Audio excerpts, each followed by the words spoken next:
everybody, I just wanted to give you a quick overlook of the whole class, since I know some of you are taking online classes for the first time, or some of you may just now be figuring out how to use Moodle. And I think that if I just give you a sense of how this is laid out, you'll understand what all these different things do. For the first thing, here's what it looks like when you log into the class. Actually, let me switch to student role. Okay, so this is what it looks like when you first log into class. If you look up here, it'll say your name. If you click on your name, it'll actually bring up your profile, and you can edit that however you like. If you want to add in pictures, if you want to put in some interest, whatever, that's fine. You don't have to do anything with it. If you want to, that's totally up to you. And there's also a few different things here, so if you want to have it mark when people post in the forum and you haven't read it, or whatever, that's where you would play around with that. Alright, so when we first get into the class and it's all laid out like this, you're going to see that there's a column of boxes on the left side, a column of boxes on the right side, and then this middle box here. This middle area is going to have the actual class content.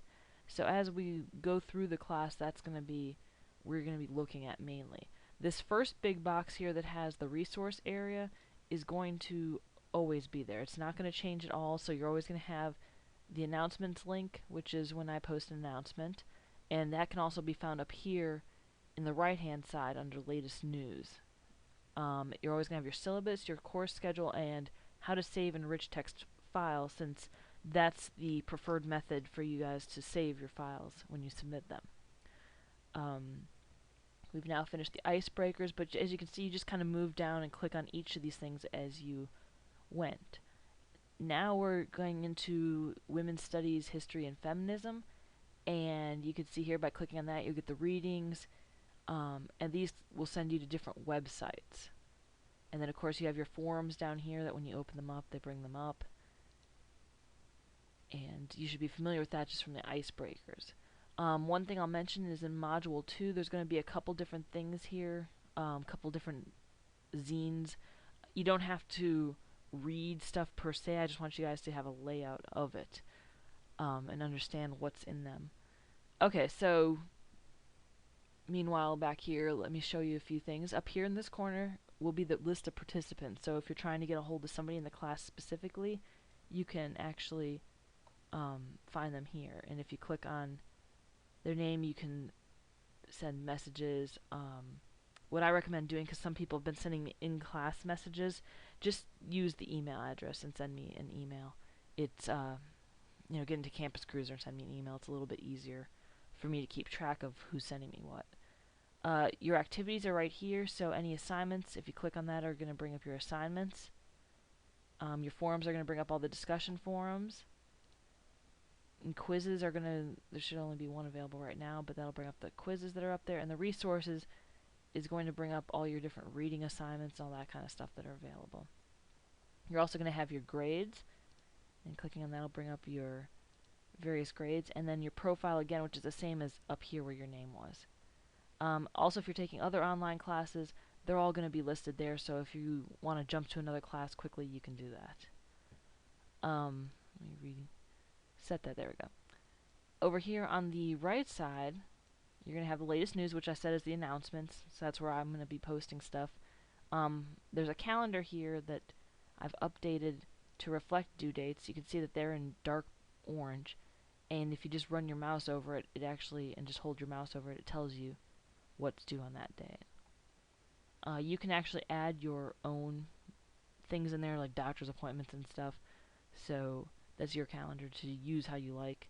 And then over here is your recent activity. This is going to be the section that if you want to find out who's posted something since you were last on, or if I've added something or taken away something, it's all going to be right in there. Okay. I think that basically gives the layout. One thing I want to mention real quick for those of you who may not be familiar with submitting assignments is to keep in mind that in Module 2, you're going to have your first written response that's due. And what you're going to be doing with that is you're going to bring up a word processing program of some form, And after you've typed whatever, you're going to save as, make sure you save as rich text format. So save type as rich text format, and save it as something that'll be easy for you to find. So if your last name is Smith, you know, response, or however it's going to be easiest for you to find it. Make sure you save it somewhere where you'll be able to locate it, because that's important for when you actually submit it. Because if you look here, after you read all that, you do your assignment, you type it up, you're going to browse, you're going to find that file that you created, and then you're going to upload it. And then what happens is it will let me know that you've submitted it, and then I can go and grade it accordingly. Then when you want to see what I've sent back, because for any of these things, when you send me a file, I'll open the file, make comments on it, mark a few things, and then send it back to you. So you can either get there by clicking to see my comments by clicking on the assignment itself in the grade book. So for example, if I sent it back, wherever it is, there it is. If you click on that, it would bring up my comments and my file back to you. You can also get there from just clicking on the assignment itself. Or however, if you have questions about this or anything else, please let me know. I am always available by email, even on weekends and such. And if I'm not going to be available for any certain length of time, I will send out an announcement letting you know, hey, I'm out of town, or hey, I may not be able to respond as quickly as normal. But I will let you guys know that. Alright, hopefully this guy will get you guys all orientated now to the class. But like I said, if you have any questions, just let me know.